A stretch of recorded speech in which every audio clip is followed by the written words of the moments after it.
Bagaimana mungkin demokrasi bisa hadir dianggap berkualitas kalau proses yang dilakukan, proses partisipasi warga itu dengan cara yang tidak kondusif.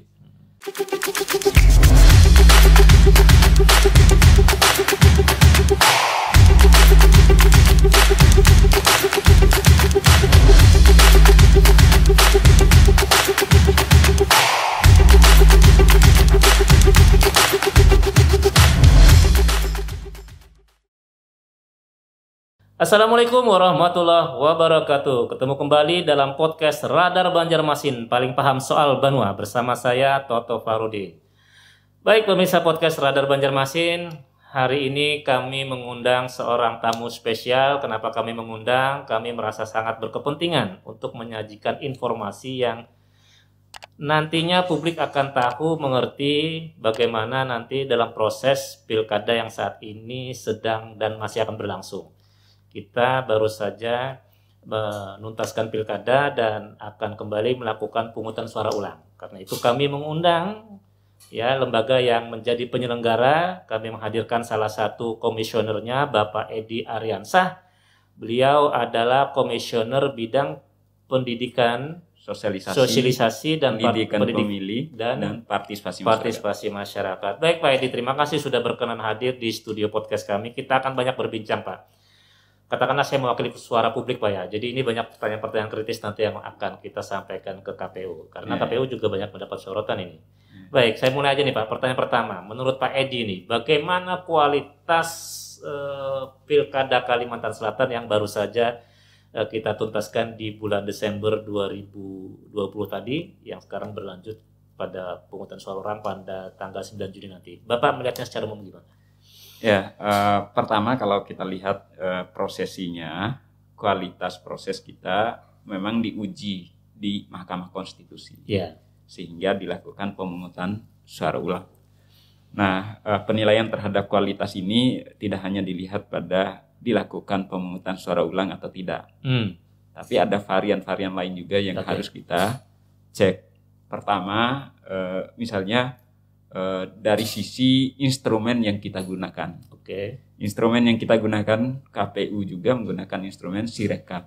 Nah, itu bagian dari gambaran kualitas kerja penyelenggaraan pilkada kita. Kemudian yang kedua, dari seluruh proses penyelenggaraan tahapan pilkada 2020 ini untuk Pilgub Kalimantan Selatan, tidak ada satupun penyelenggara KPU yang kena kode etik penyelenggara pemilu. Nah, ini kan sisi lihat kualitas ini dilihat dari integritas. Tidak ada satu. Nah, memang dari sisi hasil ini bukan soal kualitas tapi soal trust, kepercayaan terhadap hasil. Nah, maka untuk memastikan hasil itu yang diterima, maka dilakukan pemungutan suara ulang berdasarkan putusan Mahkamah Konstitusi. Nah, sisi kualitas itu banyak varian lain yang harus kita cek dan lihat kembali.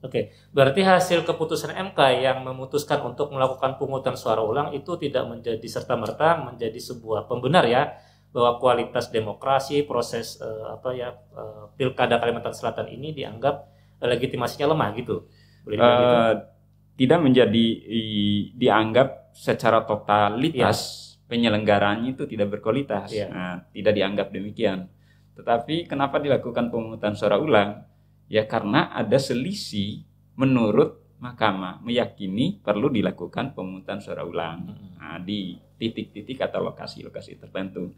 Tapi rangkaian seluruh penyelenggaraannya tidak dianggap bahwa itu tidak berkualitas. Karena MK juga mengakui selain dari yang di PSU itu tetap nanti akan digabungkan perolehan suaranya. Nah, itu sehingga kita untuk mengukur kualitas penyelenggaraan pemilu atau kualitas penyelenggaraan pilkada ini banyak variabel yang perlu kita tinjau. Pertama di manajemennya, manajemen penyelenggaraannya, kemudian keterlibatan partisipasi masyarakat. Nah, partisipasi masyarakat ini kan tidak hanya diukur saat masyarakat atau pemilih hadir di TPS, tetapi mulai dari tahapan pertama, mulai dari formulasi peraturan KPU-nya, bagaimana KPU membuka ruang kepada seluruh lapisan masyarakat untuk berpartisipasi dalam formulasi peraturan KPU. Kemudian yang kedua, di tahapan pencalonan, berapa peserta partai politik yang terlibat. Di Kalimantan Selatan, seluruh partai politik yang memiliki kursi di DPRD Provinsi Kalimantan Selatan semuanya mengusung pasangan calon. Walaupun kuantitas masuk pasangan calon pada 2 pasangan calon. Artinya itu adalah ruang partisipasi. Indikator kualitas juga. Kemudian di proses penyelenggaraan, rekrutmen penyelenggara. Di rekrutmen penyelenggara banyak sekali yang berminat menjadi penyelenggara di PPK. Itu juga ruang partisipasi. Di tahun 2020 itu KPU RI mendapat 2 penghargaan yang tingkat nasional di bawah kepemimpinan Pak Arief Budiman, Ketua KPU Republik Indonesia. Pertama, sebagai lembaga paling terbuka dari Komisi Informasi Publik. Kemudian yang kedua, sebagai lembaga yang menerima jaringan dokumen informasi hukum JDIH juga terbaik. Nah, 2 hal itu bagian menunjang bagaimana KPU Republik Indonesia mendapatkan penghargaan, tidak lepas juga dari tunjangan dari KPU Provinsi, KPU Kabupaten Kota. Nah, itu indikator-indikatornya yang kita perlu lihat secara utuh.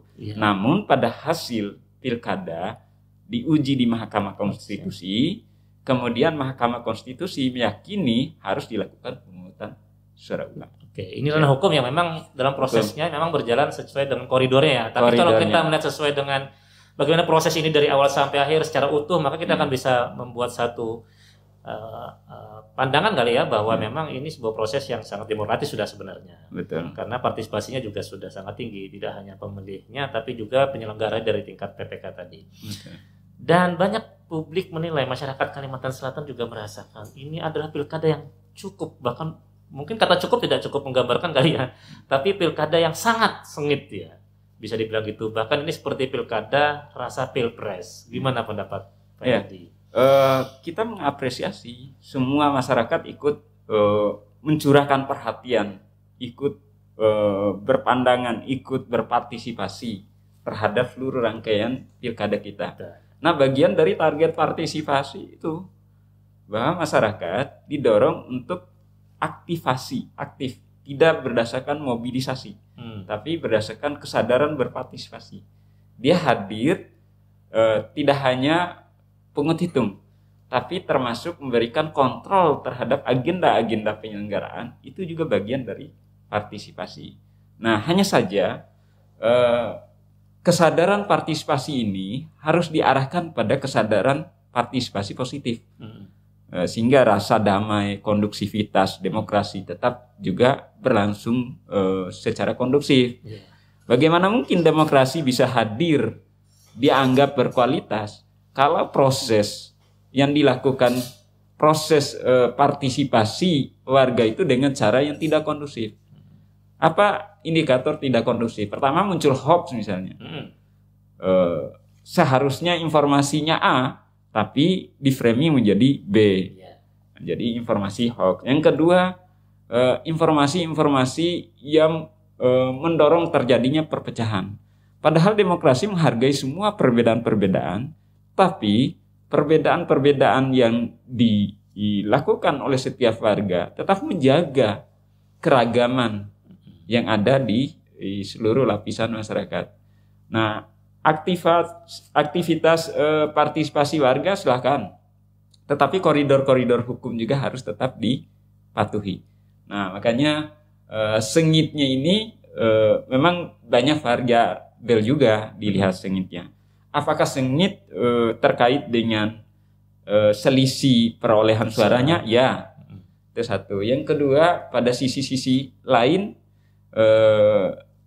tingkat animo masyarakat masing-masing pendukung di antara kedua pasangan calon juga lumayan tinggi.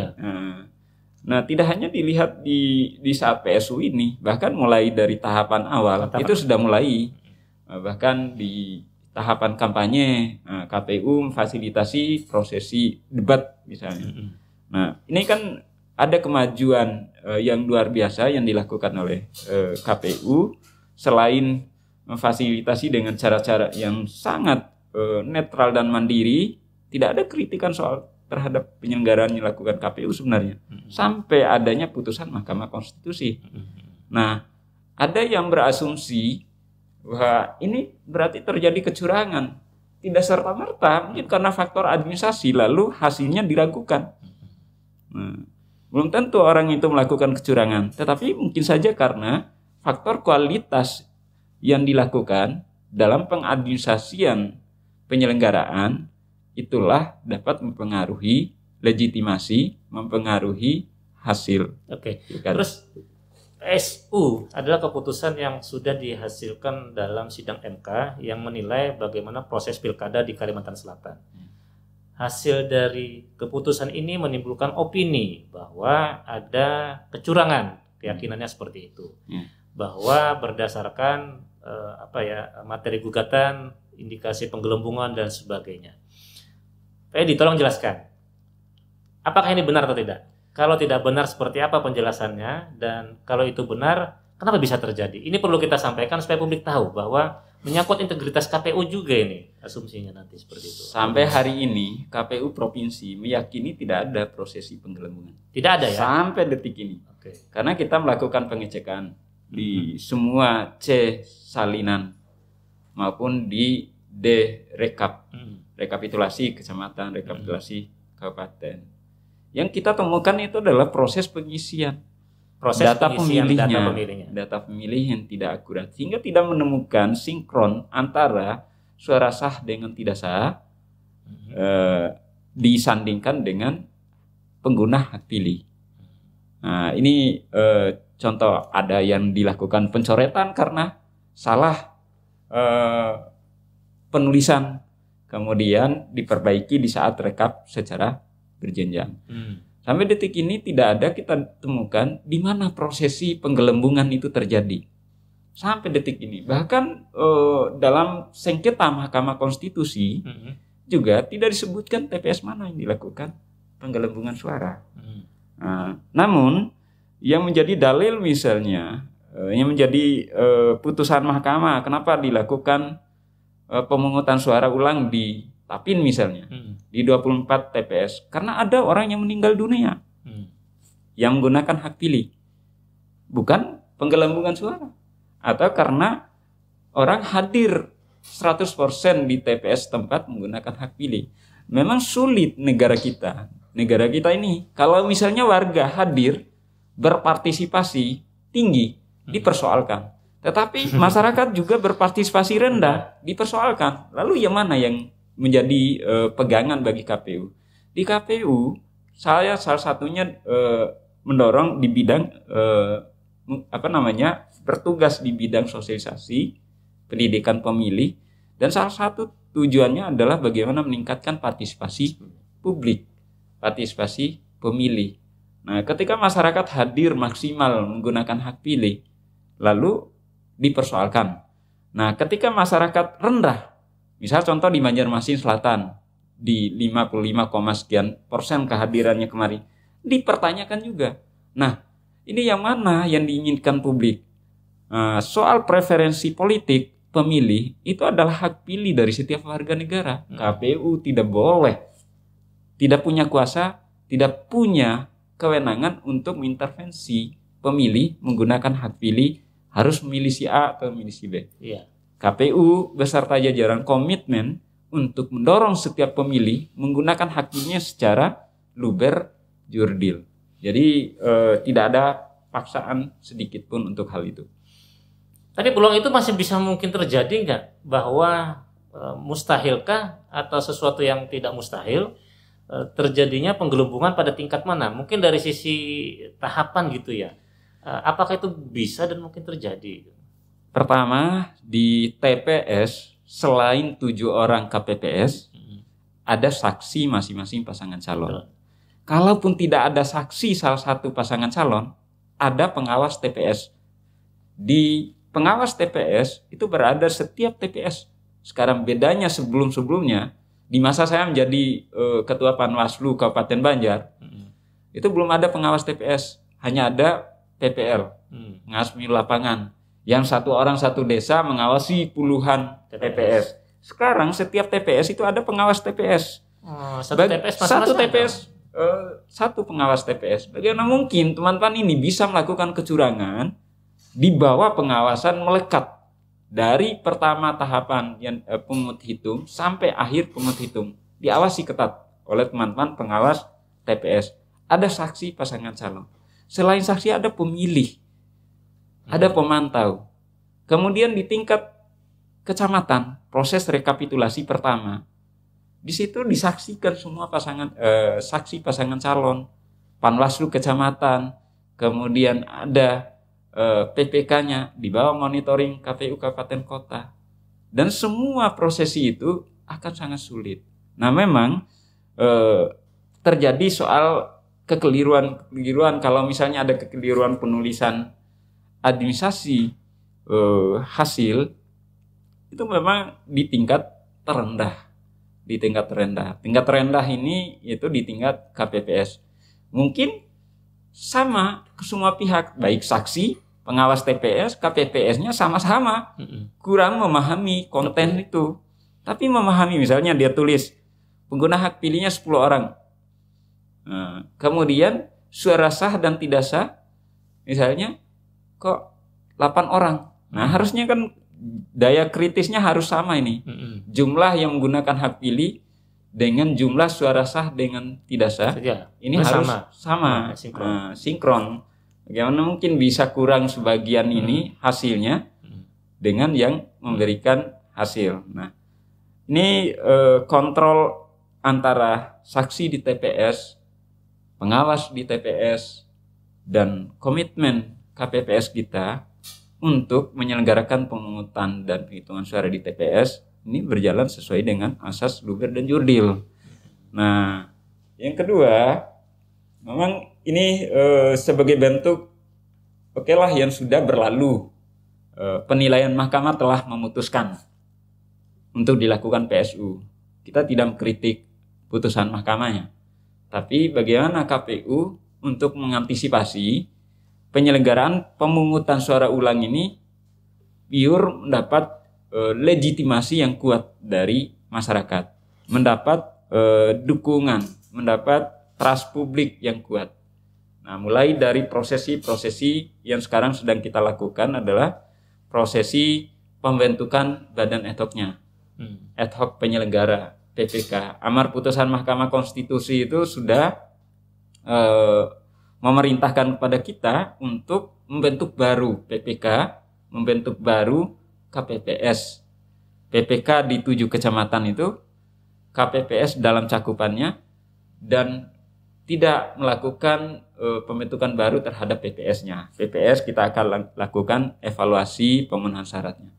Bayangkan luar biasa, prosesi awalnya itu kita harus memastikan semua penyelenggara ad hoc kita tidak mengandung konflik of interest. Sekarang kita membuka layanan masyarakat untuk berpartisipasi, memberikan masukan dan tanggapan terhadap nama-nama yang terdaftar sebagai calon anggota PPK. Kami mengundang seluruh masyarakat untuk mencermati, menilai orang-orang ini apakah ada yang tergolong sebagai tim sukses, tim kampanye, anggota partai politik, atau orang-orang yang tidak memenuhi syarat. Silahkan berikan masukan tanggapan pada KPU sehingga bisa dilakukan klarifikasi, sehingga bisa dicegah dini sumber daya manusia yang memiliki indikasi-indikasi mengandung konflik kepentingan dengan peserta pemilihan. Oke.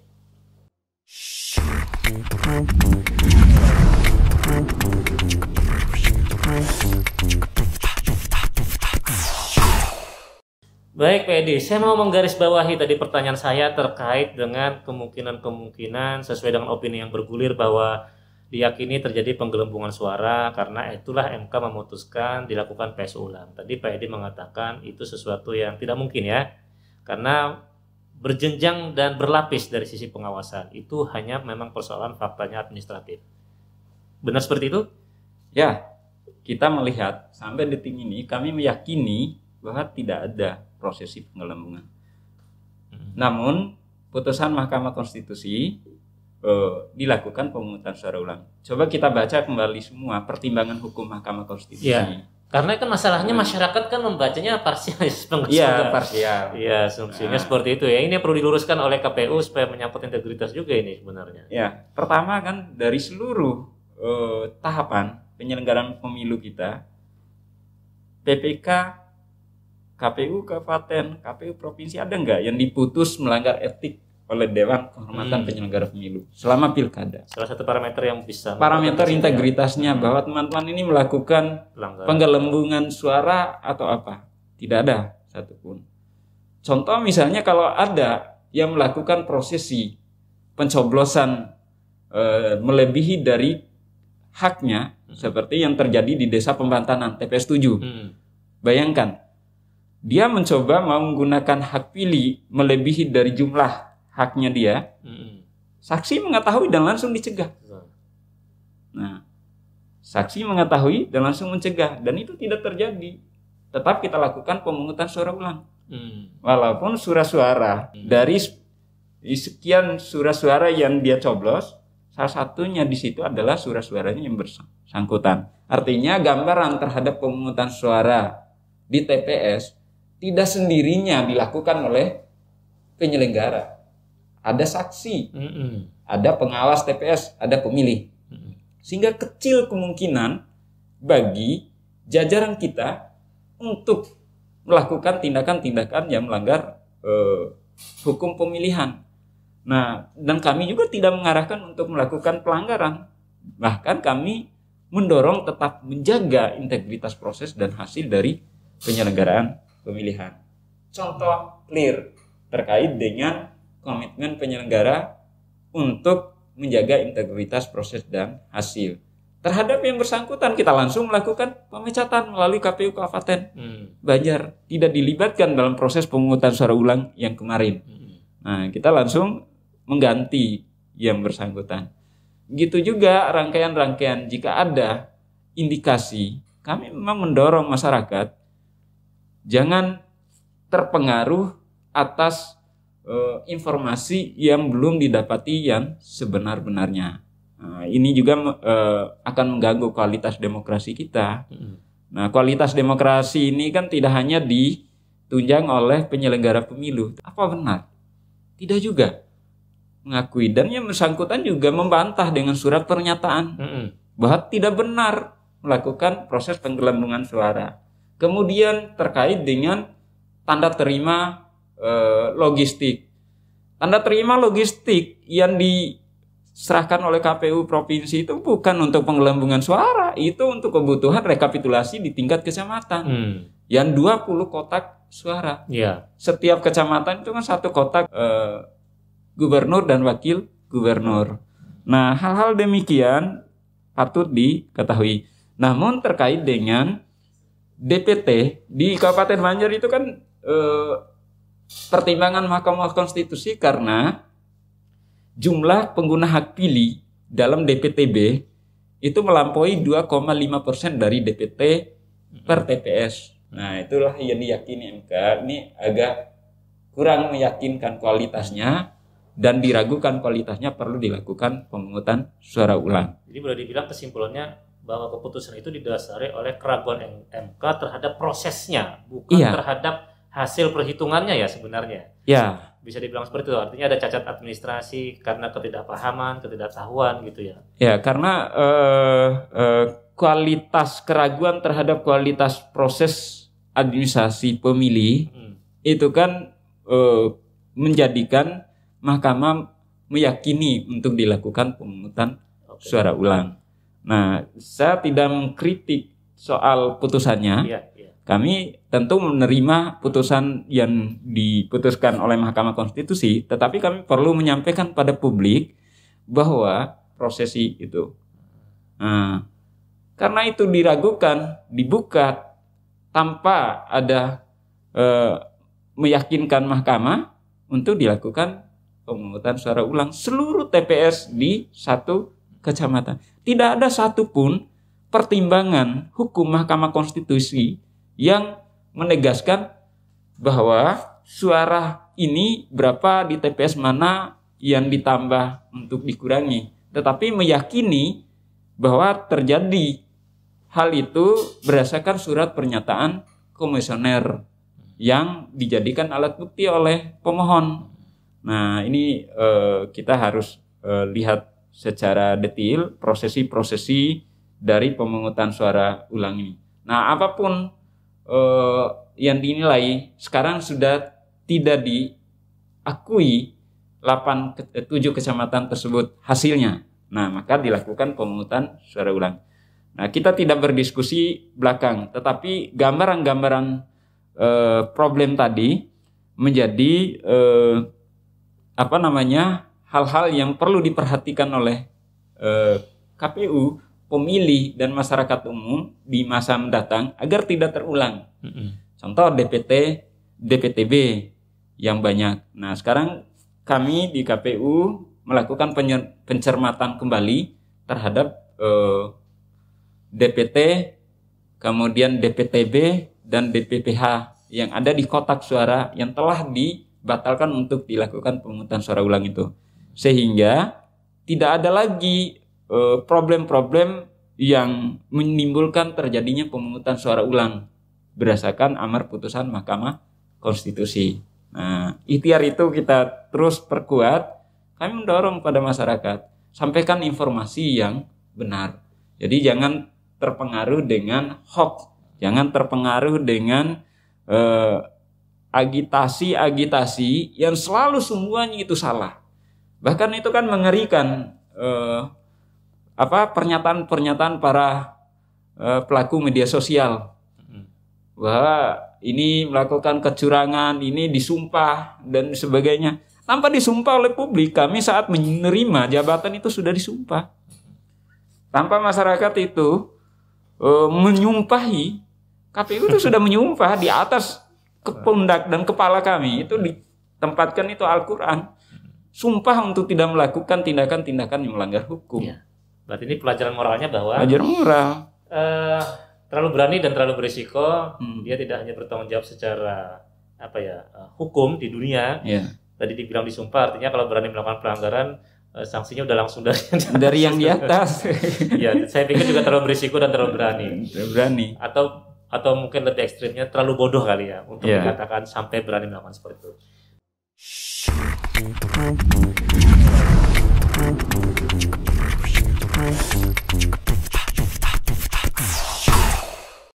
Oke, Pak Edi, PSU sudah dinyatakan 9 Juni, ya. Tahapannya sudah berproses. Ya. Kemudian ada amar putusan dari MK yang menyebutkan pergantian semua penyelenggara di tingkat PPK. Karena jangan sampai terjadi kesalahan yang sama. Prosesnya sudah sampai mana dan apakah ada jaminan kesalahan administrasi, ketidaktahuan, kelemahan SDM itu di PSU pada 9 Juni nanti itu tidak akan terulang, atau minimal nanti kegagalan yang lalu itu tidak cukup banyak gitu terjadi lagi. Gimana sampai saat ini tahapannya? Ya, pertama memang yang sekarang sedang dilakukan oleh KPU beserta jajaran proses rekrutmen PPK, proses pembentukan PPK. Per hari ini teman-teman KPU Kabupaten Tapin, Kabupaten Banjar, KPU Kota Banjarmasin memasuki tahapan seleksi wawancara calon anggota PPK. Hari ini sudah mulai teman-teman di Kabupaten Banjar dan Tapin untuk melakukan wawancara terhadap calon anggota PPK di masing-masing kecamatan yang dibentuk. Di waktu-waktu ini juga KPU mengundang partisipasi publik untuk memberikan masukan tanggapan terhadap 10 nama calon anggota PPK di setiap kecamatan yang dibentuk. Silakan berikan masukan disertai bukti, jangan fitnah orang. Iya. Nah, kalau misalnya yang bersangkutan ini saksi pasangan calon A, iya, buktinya harus ada. Nah, lampirkan bukti supaya memudahkan KPU untuk melakukan klarifikasi. Nah, bagian kita merawat dan meningkatkan kualitas demokrasi adalah juga memberikan informasi yang benar untuk menunjang dan menghadirkan hasil dari prosesi rekrutmen kita juga yang berintegritas. Itu satu. Kemudian mulai tanggal 21 besok, 21 April juga mulai dilakukan proses klarifikasi dan verifikasi kesiapan PPS yang kemarin untuk menjadi PPS di PSU. Karena masa kerjanya PPS dan kemarin ini kan sudah berakhir. Nah, sebelum kita melakukan penetapan kembali, kita perlu melakukan verifikasi dan klarifikasi. Apakah yang bersangkutan masih memenuhi syarat sebagai PPS atau masih bersediakah yang bersangkutan sebagai anggota PPS. Nah, pemenuhan syarat ini kan banyak yang harus dicek, mulai dari dia masih berpenduduk di setempat. Yang kedua, apakah yang bersangkutan tidak tersangkut hukum, tidak terpidana. Yang ketiga, apakah yang bersangkutan tidak masuk anggota partai politik, tim kampanye, tim sukses, peserta. Itu juga dilakukan pengecekan. Kemudian yang bersangkutan apakah statusnya dari sipil sudah berubah menjadi anggota TNI atau Polri misalnya. Itu juga kita lakukan pengecekan. Selain mengecek pemenuhan syaratnya, juga kita melakukan konfirmasi kesediaannya. Kesediaannya bisa saja mungkin syarat terpenuhi, tapi yang bersangkutan sudah tidak bersedia lagi menjadi anggota PPS. Nah, itu juga dilakukan mulai tanggal 21 sampai 24 April. Tidak ada hari yang kosong oleh teman-teman untuk melakukan prosesi ini. Kemudian nanti pada tanggal 29 April akan dilakukan penetapan dan pelantikan PPK, sekaligus sorenya dilakukan penetapan dan pelantikan PPS. Di per 29 April PPK PPS untuk pemungutan suara ulang pemilihan gubernur dan wakil gubernur pasca putusan mahkamah itu sudah aktif semua, sudah ada. Dan sejauh ini tidak ada hambatan, tidak ada kendala, tidak ada di lapangan yang misalnya beberapa variabel untuk mengganti itu tadi yang disyaratkan, tidak ada persoalan? Memang kesulitannya adalah memang pada ketersediaan sumber daya manusia. Namun teman-teman mencari berbagai strategi untuk mendapatkan sumber daya. Contoh misalnya mereka jemput bola, menyediakan semua formulir, mendatangi titik-titik di mana sumber daya manusia yang tersedia, disebarkan informasi. Sehingga personalia yang berminat mendaftar, yang kita persyaratkan di pendaftaran minimal 15 orang kan. Kalau misalnya kurang dari 15 orang pendaftar, maka dilakukan perpanjangan 15 orang per kecamatan. Nah, alhamdulillah kemarin seluruh kecamatan untuk pembentukan PPK semuanya di atas 15 orang pendaftar. Nah, itu satu. Antusias masyarakat juga sudah mulai tinggi untuk menjadi penyelenggara. Di Martapura, Kecamatan Martapura aja di atas 30-an orang pendaftar. Nah, itu kita seleksi, mengikuti prosesi seleksi tertulis, kemudian wawancara. Tetap walaupun dia sudah lulus seleksi tes wawancara, tetapi kita buka pandangan, masukan, tanggapan masyarakat terhadap nama itu. Sebelum pelantikan, jika ada masukan tanggapan masyarakat, ternyata si A ini dia masuk saksi pasangan calon misalnya di TPS A kemarin, atau menjadi tim pemenangannya. Nah, maka kita akan mencoba mengecek kembali. Cek kembali karena tim pemenangan itu tidak didaftarkan di KPU. Yang didaftarkan itu kan tim kampanye. Kalau tim kampanye kan mudah kita untuk melakukan pengecekan. Tapi kalau tim pemenangan, relawan dan sebagainya, ini perlu partisipasi yang luar biasa dari semua pihak. Nah, kemudian juga kita mengecek nama-nama pendaftar PPK ini, apakah ada nama PPK yang kemarin, apakah ada nama anggota KPPS yang mendaftar menjadi PPK, KPPS yang kemarin. Nah, itu juga tidak masuk untuk memenuhi syarat, karena MK mempersyaratkan tidak melibatkan yang kemarin. Nah, oleh karena itu prosesi pengecekannya cukup luar biasa rumit. Walaupun sempat ada yang mendaftar anggota KPPS yang di 9 Desember 2020 kemarin untuk PSU ini, namun teman-teman melakukan penyandingan data kita, ternyata ada beberapa dan sudah tidak masuk sebagai calon yang mengikuti prosesi selanjutnya. Ya, ini kerja keras juga bagi KPU ya, karena harus memenuhi tuntutan yang sudah ditetapkan oleh MK tadi. Betul. Pergantian prosesnya. Baik, bicara soal partisipasi Pak Edi, sejauh mana pada pencoblosan 9 Desember 2020 lalu pada saat pilkada itu partisipasinya? Ini menyangkut legitimasi juga loh, karena data dan angka yang kami dapatkan kalau nggak salah cukup tinggi ya. Dari total jumlah DPT ada sekitar hampir 40% ya angka. Koreksi saya kalau saya. Yang tidak menggunakan hak pilihnya. Artinya ini tingkat partisipasi yang rendah. Ini juga menyangkut legitimasi hasil kualitasnya juga nanti. Betul.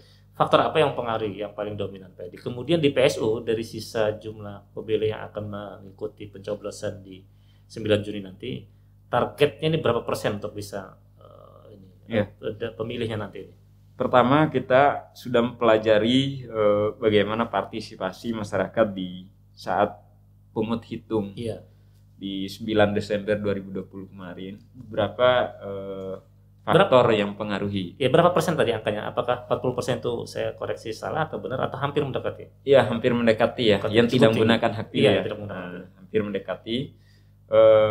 Memang beberapa faktor. Pertama, 9 Desember 2020 itu musim hujan. Itu musim hujan. Kemudian yang kedua, pandemi. Itu zona setiap wilayah itu sangat, ada yang merah, ada yang orange, belum masuk di zona-zona hijau, sehingga mempengaruhi psikologi pemilih untuk hadir di TPS. Walaupun KPPS kita, penyelenggara kita sudah memastikan seluruh prosesi penyelenggaraan pemungutan dan penghitungan suara dengan protokol kesehatan yang ketat. Penyelenggara kita juga sudah dilakukan pemeriksaan COVID, sehingga yang bertugas di TPS itu adalah clear and clean dari COVID-19. Namun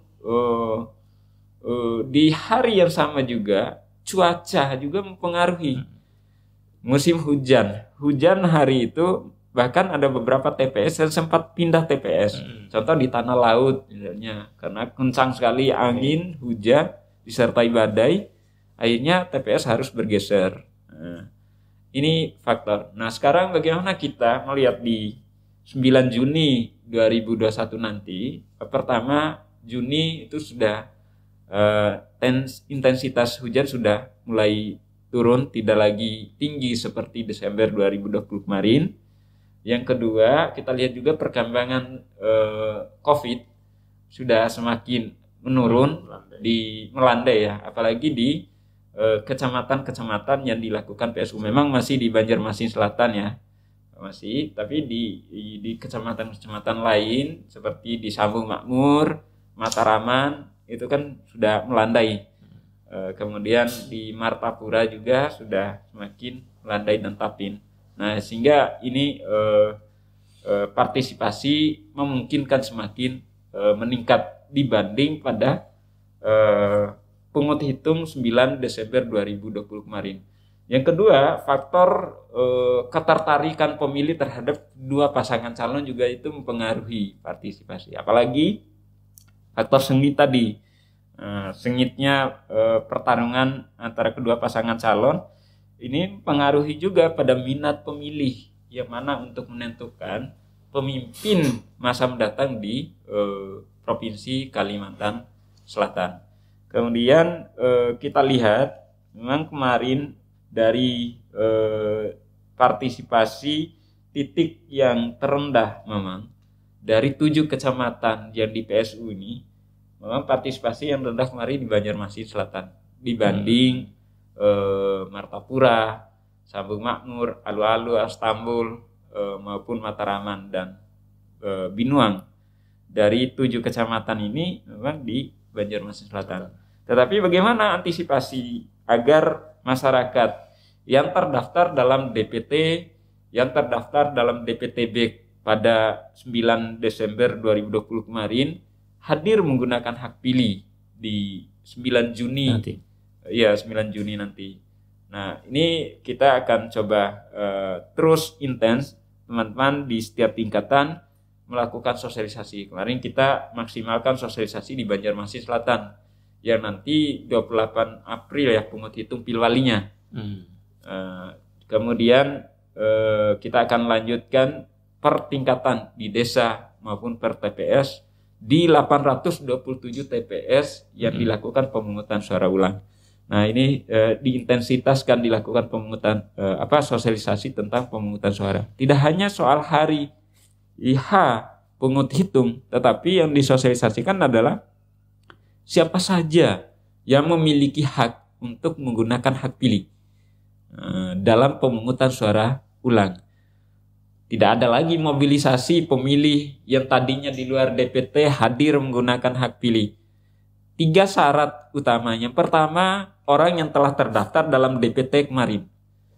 Kemudian yang kedua, orang yang terdaftar dalam DPTB pada pungut hitung kemarin. Dan yang ketiga, orang yang pindah memilih kemarin, yang terdaftar dalam DPPH 9 Desember 2020.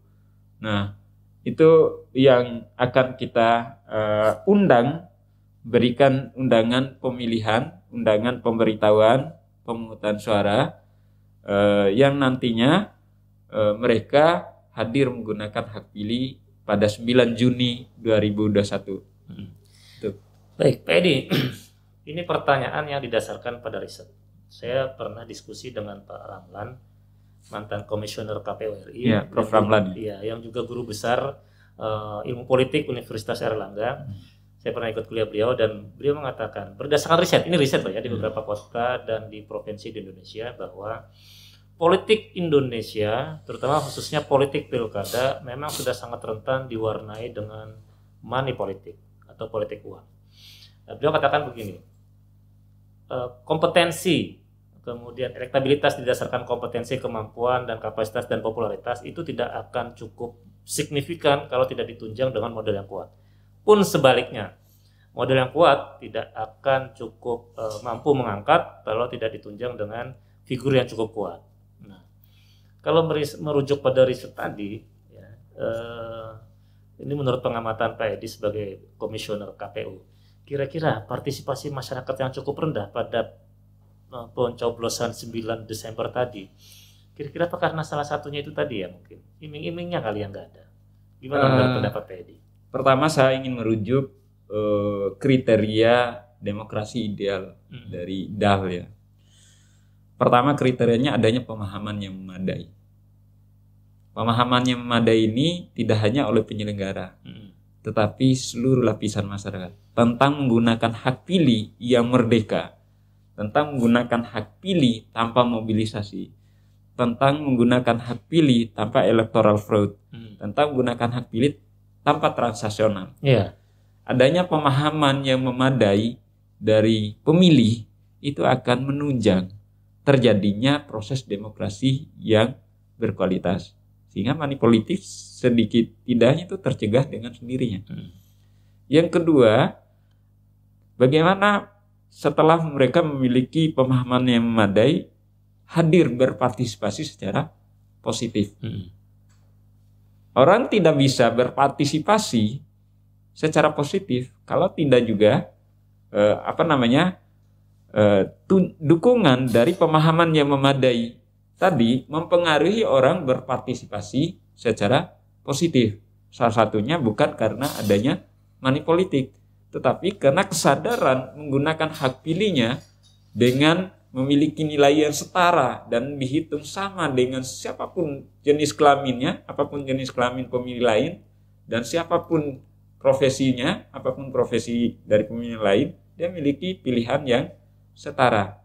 Nah, ini memang faktor kriteria yang pertama tadi mempengaruhi juga dapat mempengaruhi pemilih hadir. Tidak hanya soal money politik, mungkin karena soal alternatif pilihan juga. Kan banyak varian yang perlu di riset lebih lanjut terhadap pilkada Kalimantan Selatan. Kenapa partisipasi rendah? Apakah karena faktor soal pemahaman yang memadai, atau yang kedua faktor soal alternatif pilihan, ideologisasi pilihan dan sebagainya. Nah, agak prematur kalau kita langsung menyimpulkan bahwa itu karena faktor money politik yang tidak terjadi atau rendahnya transaksional money politik terhadap pemilih sehingga pemilih tidak mau menggunakan hak pilih. Iya. Malah KPU semakin mendorong bahwa tidak ada ruang bagi money politik dalam setiap kontestasi demokrasi. Kita harus sama-sama sepakat dengan penyelenggara yang mencegah terjadinya vote buying-nya. Tepatnya itu adalah vote buying. Karena politik itu karena uang tidak bisa berpolitik, oranglah yang berpolitik.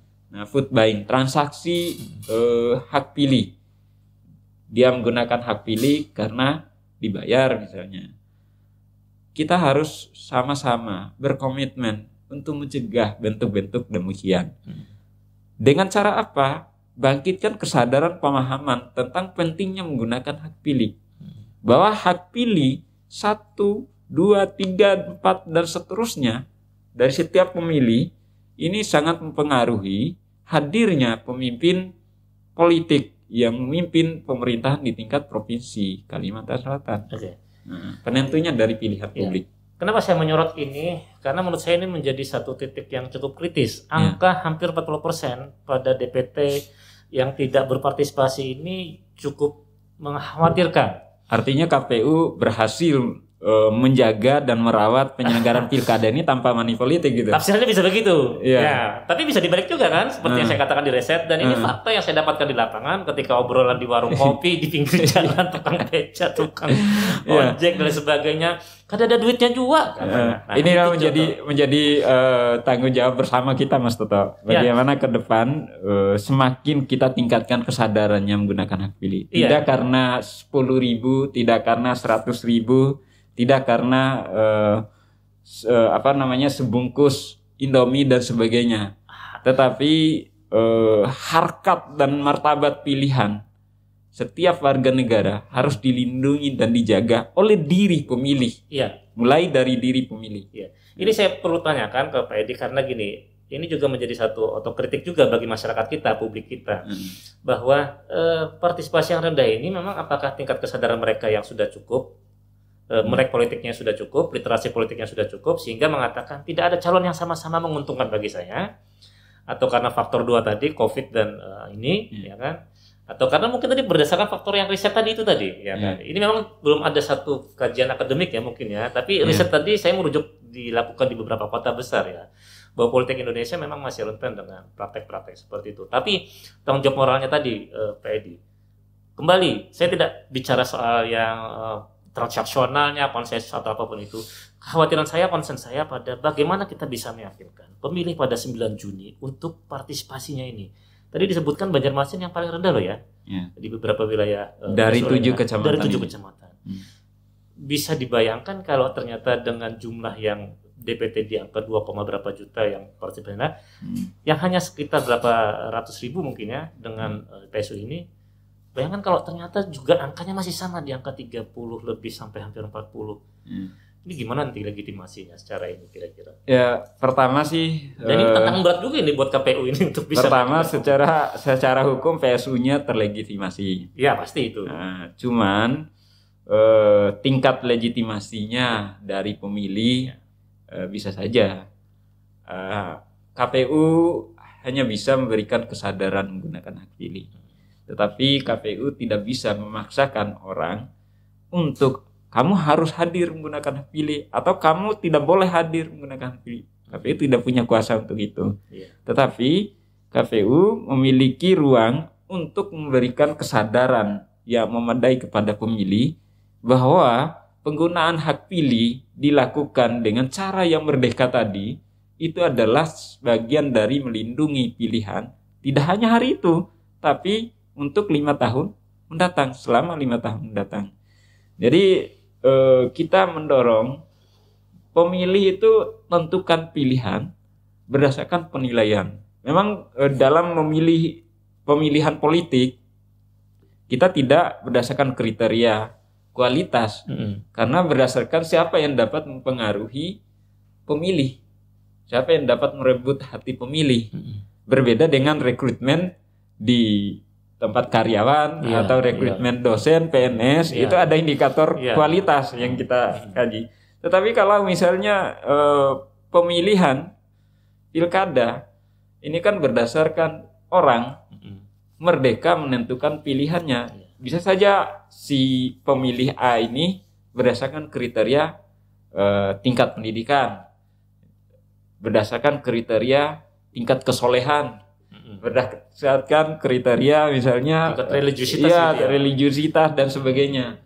Nah, setiap orang memiliki perspektif dan cara pandang untuk menentukan yang mana yang layak untuk menjadi pemimpin. Nah, itulah sulit kita memastikan mereka hadir dan tidak hadir. Ya, oke Pak Edi, ini pandangan Anda secara pribadi mungkin. Melihat rivalitas dua kandidat 01, 02 ya. Sebagai pasangan yang merepresentasikan tadi kelompok-kelompok masyarakat yang suka dengan yang citra gini, yang citra seperti ini. Pak Edi gimana memandang bahwa rivalitas kontestasi pilkada dengan dua calon ini? Ini apakah penggambaran semacam kualitas demokrasi Kalimantan Selatan dalam menentukan pemilih? Atau ini menjadi satu yang menarik, membuat masyarakat terpolarisasi gitu, sehingga masyarakat terpolarisasi dengan dua tafsiran pilihan yang lebih suka yang ini, lebih suka yang itu. Gimana Pak Edi melihat secara umum dan menyeluruh? Ya, di satu sisi itu bagian yang menunjang masyarakat tentang profil dari masing-masing pasangan calon. Di lain sisi juga ini kita harus tata dan kita harus atur dengan baik sehingga tidak menimbulkan terjadinya benturan yang signifikan mengganggu kondusivitas kehidupan berbangsa dan bernegara di Kalimantan Selatan. Nah, sampai detik ini kita kenal bahwa Kalimantan Selatan masyarakatnya ramah.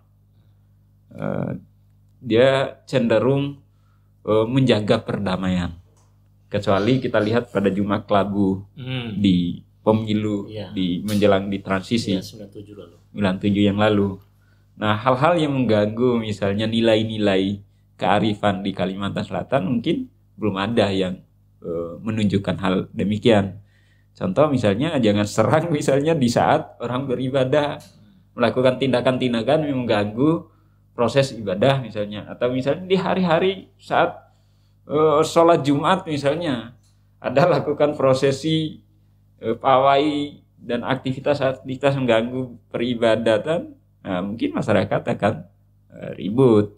Nah, kebiasaan sejarah yang mencatat di Kalimantan Selatan itu sejarah di Jumat Kelabu tadi karena melakukan aktivitas yang mengganggu orang yang sedang sholat Jumat misalnya. Nah, sampai detik ini kita masih percaya dengan warga Kalimantan Selatan, pemilih di Kalimantan Selatan masih bisa menjaga kondusivitas. Tetapi dalam media sosial itu ramai. Nah, media sosial ini kan tidak hanya warga Kalimantan Selatan. Nah, mungkin ada yang di luar negeri, masyarakat Indonesia yang ada di luar negeri, ada di Jakarta, ada di Kalimantan Timur, Kalimantan Barat, bertemu dalam maya. Dan dimanapun ruangnya berbeda, tetapi membahas tentang isu yang sama. Nah, politik pilkada. Nah, tetapi di fakta lapangan di masyarakat Kalimantan Selatan, masyarakatnya adem-adem ayem. Kita lihat di lapangan. Tidak seperti bagaimana kita bandingkan dengan Jakarta misalnya, pilkada Jakarta. Panasnya selain di ruang publik, di lapangan juga kelihatan agak hangat. Nah, kalau di pilkada Kalimantan Selatan lebih hangat di media sosial daripada di lapangannya. Jadi dinamikanya di lapangan masih dirasa cukup positif dan cukup masih kondusif aja ya. Kondusif. Oke, baik, ini pertanyaan terakhir ya Pak Edi. Sebagai komisioner tentu sangat sangat disorot terkait dengan netralitas, integritas, independensi dan sebagainya. Pak Edi melihat bagaimana pilkada Kalimantan Selatan ini menjadi satu pertaruhan ya, pertarungan bagaimana publik juga menentukan pilihan berdasarkan hati nurani atau berdasarkan kepentingannya. Nah, tadi juga disebut tentang media sosial, kemudian terjadinya wacana di ruang-ruang itu tadi, hiruk pikuknya dan sebagainya. Menurut Pak Edi, ini apakah sebuah proses kita menuju transisi menjadi masyarakat yang lebih dewasa dalam berpolitik sehingga lebih bebas, mudah, terbuka, menyuarakan di saluran-saluran media sosial, atau ini satu sisi malah justru menjadi satu bentuk pilkada yang mencerminkan gesekan yang begitu kuat di mana masing-masing pendukung dengan berbagai macam cara mencoba untuk mempengaruhi simpati publik. Kira-kira gimana? Pertama, ini memang lihat gesekan yang ada itu lebih banyak gesekan di antar media sosial ya. Antar pengguna media sosial, terpendukung ya. Iya, antar media sosial. Bahkan itu kalau kita coba cek kembali, saya coba cek timeline di media sosial, banyak yang bukan pemilih di tempat PSU yang lebih ribut. Banyak sekali. Masih wajar nggak kira-kira, Pak? Maksudnya ya, mereka narasi yang mereka mainkan, isu opini yang digulirkan itu masih wajar nggak? Kalau kita lihat, tentu kalau dalam ranah politik, iya, sah-sah saja. Tetapi dalam koridor partisipasi positif itu bagian dari kontra positif. Iya. Kontra positif. Nah, kita mencoba lihatnya bagaimana yang di luar dari wilayah PSU juga tetap membantu dan menunjang titik-titik tempat pemungutan suara, pemilih di tempat pemungutan suara ulang itu terjaga kondusivitasnya. Lebih banyak itu kita coba lihat, ada yang dari Jakarta, ada yang dari Balikpapan. Yang di media sosial kan tidak dibatasi wilayah. Waktunya tidak ada jarak. Iya, tidak ada jarak di situ. Tetapi bicara tentang pilkada Kalimantan Selatan. Nah, ini kita juga patut bangga. Ternyata banyak mata yang memandang bagian dari mengontrol proses yang kita selenggarakan. Semakin terbuka proses yang kita lakukan. Artinya di titik-titik tertentu memang ada beberapa gambaran misalnya di masyarakat. Contoh misalnya di Alu-Alu. Di Alu-Alu itu ada spanduk muncul. Kami menolak dianggap melakukan tindakan lembung suara dan sebagainya misalnya. Ada spanduk ada gitu juga. Ada. Masyarakatnya muncul. Kita dapati foto spanduk-spanduk tertentu. Nah, kita berharap aktivitas-aktivitas seluruh lapisan masyarakat di media sosial membantu bagaimana pemungutan suara ulang di Pilkada Kalimantan Selatan ini tetap terjaga kondusivitas.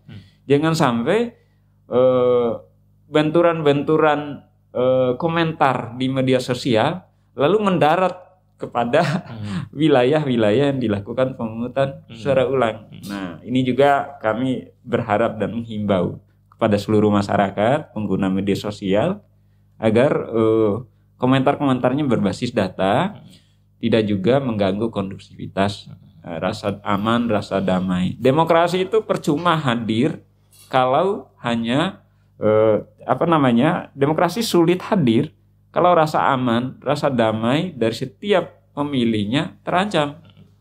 Ini harus dijaga bersama dan dirawat bersama. Dan memang kalau udah menyangkut ruang publik di dunia maya, kita nggak bisa penyelenggara nggak bisa masuk ya, karena ini memang menjadi ruang publik yang siapapun bebas selama masih dalam koridor tadi. Dan tadi masih dianggap, walaupun ini narasi-narasinya dalam ranah politik dianggap sah-sah saja dan wajar saja, tapi masih dianggap dalam koridor etik yang cukup ini. Ya kita berharaplah nanti politik di Kalimantan Selatan situasinya juga yakin kira-kira untuk 9 Juni nanti siapapun yang menang, apapun hasilnya, masyarakat masih cukup kondusif, situasi politik masih cukup kondusif. Kira-kira Pak Edi masih yakin? Kita harus mulai dengan keyakinan. Yakin, bismillah. Mudah-mudahan seperti itu ya. Ya kita semua berharap seperti itu. Siapapun nanti yang terpilih, siapapun pemimpinnya, itu adalah proses demokrasi yang kita lakukan dengan baik dan tahapannya juga seperti itu. Walaupun tadi di proses awalnya ada putusan MK, bukan berarti juga tadi kita pertegas itu ada bukan berarti ada pembenaran atas tudingan-tudingan penggelembungan itu tadi. Ya. Betul. Nah, baik Pak Edi, kita udah nggak terasa berbincangnya cukup panjang ya. Saya nggak tahu nih udah hampir 1 jam. Sebenarnya cukup banyak pertanyaan yang ingin saya sampaikan, tapi kayaknya kalau nonton ini lebih dari 45 menit rasanya melelahkan juga. Tapi perbincangan kita sangat menarik dan ini udah menjawab semua opini yang beredar di masyarakat. Tadi bicara soal bagaimana kemungkinan penggelembungan yang ternyata udah dijawab bahwa ini adalah benar-benar murni kesalahan administratif gitu ya. Karena lemahnya SDM ya mungkin. Dan ini juga menjadi tantangan 9 Juni nanti untuk mencari PPK PPS yang jangan sampai mengulang kesalahan yang sama. Kita tadi juga discuss tentang pendewasaan politik masyarakat ya, dan harapannya nanti partisipasinya juga semakin baik dan semakin meningkat. Karena bagaimanapun ini concern kita bersama, ya kan. Walaupun secara legitimasi hukumnya sah PSU, tapi secara legitimasi publik dan moralnya, kalau ternyata partisipasinya rendah juga, ini kan seperti kita terpolarisasi. Ya saya rasakan pribadi ini pilkada terasa pilpres itu, di mana wacananya ini tidak hanya merasa pada ruang publik, tapi grup-grup kecil, grup keluarga gitu, grup pertemanan itu. Tapi ini artinya sosialisasi pemilunya bagus ya sampai kan menjadi atensi menjadi atensi karena informasi sudah sangat mudah didapat oleh masyarakat melalui gadgetnya. Baik, sekali lagi terima kasih Pak Edi atas perkenan waktunya berhadir. Nanti kami undang lagi mungkin suatu saat dan mudah-mudahan bisa hadir lagi, mungkin komisioner lain, mungkin Pak Edi, kita bincang-bincang lagi soal politik pilkada Kalimantan Selatan. Demikian pemirsa podcast Radar Banjarmasin, bincang kami dengan Pak Edi, Komisioner KPU Provinsi Kalimantan Selatan yang membidangi masalah sosialisasi pendidikan dan partisipasi. Terima kasih dan kita ketemu kembali dalam podcast selanjutnya. Assalamualaikum warahmatullahi wabarakatuh. Waalaikumsalam.